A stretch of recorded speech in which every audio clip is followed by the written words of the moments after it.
खबर वाराणसी से है, जहां पर कांग्रेस प्रदेश अध्यक्ष ने वाराणसी पुलिस के अधिकारियों को चेतावनी देते हुए कहा कि यह याद रखें कि सरकारें आती जाती रहती हैं, अपना ईमान मत बेचिए। आज आप सत्ता के दबाव में जो कर रहे हैं, कल उसी का हिसाब देना पड़ेगा। उन्होंने साफ कहा कि भाजपा सरकार आलोचकों से डरती है, इसलिए पुलिस और प्रशासन का दुरुपयोग कर आवाजों को कुचलने का काम कर रही है। अजय राय ने इस पूरे प्रकरण को लोकतंत्र के लिए खतरनाक बताते हुए कहा कि कांग्रेस पार्टी इस अन्याय और दमन के खिलाफ सड़कों से लेकर सदन तक लड़ाई लड़ती रहेगी। अमिताभ ठाकुर के साथ हुए दुर्व्यवहार को देश की जनता के सामने उजागर करेगी। अजय राय ने कहा कि अमिताभ ठाकुर को जिस तरह बॉडी प्रोटेक्टर और बुलेट प्रूफ जैकेट में पुलिस कर्मियों के घेरे में कोर्ट लाया गया, वह बताता है कि भाजपा सरकार कितनी डरी हुई है। उन्होंने आरोप लगाया कि पेशी के दौरान वाराणसी पुलिस द्वारा लगातार सीटी बजाना लोकतंत्र की सीधी हत्या है। यह एक सोची समझी रणनीति थी ताकि अमिताभ ठाकुर मीडिया के सामने कुछ भी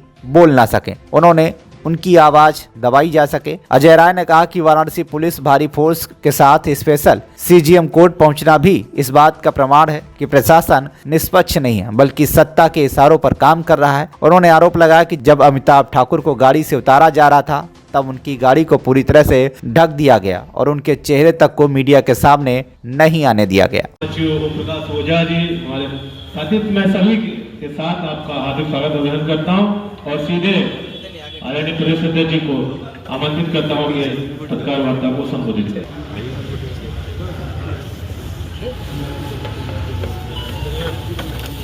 थोड़ा नीचे किया रखना, डाउन कर लेना ताकि यहाँ उपस्थित हमारे कांग्रेस पार्टी के शहर अध्यक्ष रविंदर जी, हमारे सभासद दल के नेता गुलशन जी, वरिष्ठ नेता दुर्गा प्रसाद जी, मनीष जी, राजेश गुप्ता जी, यहाँ पीछे बैठे सभी हमारे वरिष्ठ कांग्रेस के नेतागण और यहाँ उपस्थित हमारे सभी पत्रकार भाइयों बहनों और छायाकार साथियों, सभी सम्मानित। आज पत्रकार वार्ता का ये विशेष आमंत्रण आप सबको हमारे शहर के और हमारी मीडिया की टीम ने दिया है।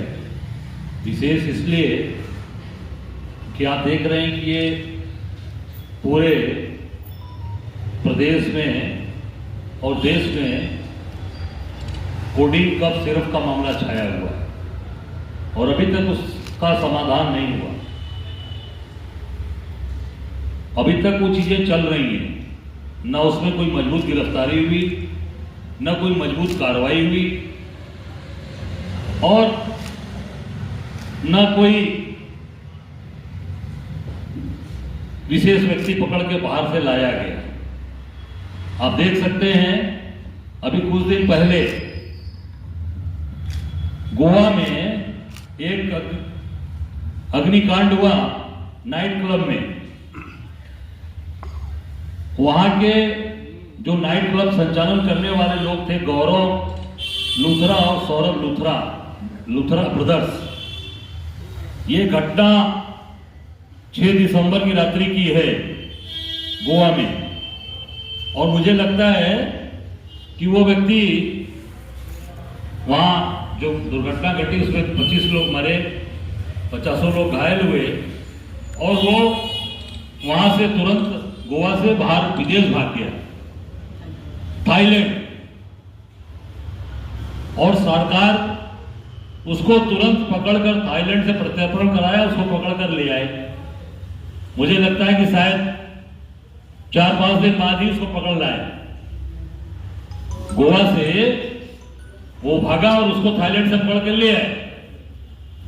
5-7 दिन के अंदर, 10 दिन के अंदर लूथरा ब्रदर्स हिंदुस्तान के अंदर आके जेल चले गए। कोडिंग कप सिरप का मामला तो महीनों से चल रहा है और जो मुख्य अभियुक्त है वो विदेश भगा हुआ है, सौरभ जायसवाल, शुभम जायसवाल भगा हुआ है और अभी तक उस पर कोई प्रत्यर्पण की कार्रवाई या कोई पकड़ने की कार्रवाई उत्तर प्रदेश सरकार और केंद्र सरकार के द्वारा नहीं हुई। केवल इनाम घोषित करके छोड़ दिया गया और रोज ये कहा जाता है कि अब ये कार्रवाई चल रही है, जांच चल रही है,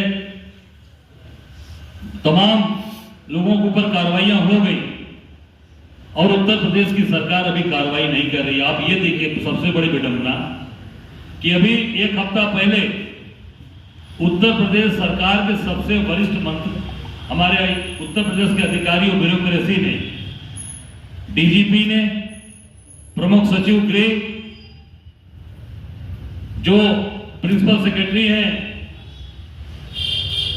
मेडिकल की रोशन जैकब, सूचना निदेशक विशाल सिंह, इन लोगों ने प्रेस किया और प्रेस करके सारी बातों को रखा आप सबके सामने।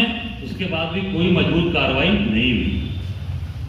कल विधानसभा शुरू हुई और कल मुख्यमंत्री जी स्वयं, माननीय मुख्यमंत्री आदित्यनाथ जी ने कल और उनके साथ 2 डिप्टी सीएम माननीय ब्रजेश पाठक जी और माननीय केशव मौर्य जी ने बाकायदे प्रेस को संबोधित करते हुए एक उन्होंने फोटो दिखाई कि देखिए फला व्यक्ति के साथ खड़ा है।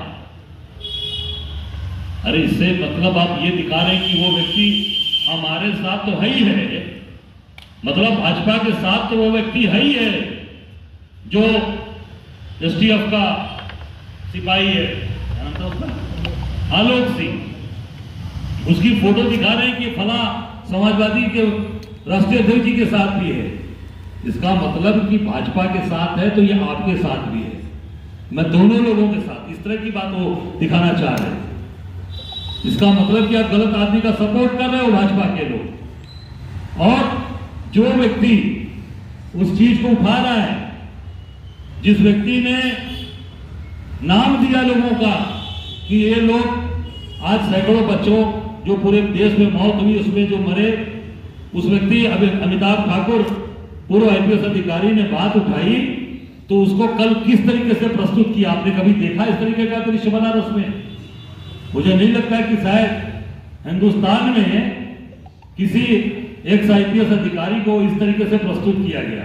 जैसे लग रहा था कोई बहुत बड़ा आतंकवादी ये पाकिस्तान से या किसी दूसरे देश से लेकर आए और उसको प्रस्तुत कर रहे हैं कल कोर्ट में।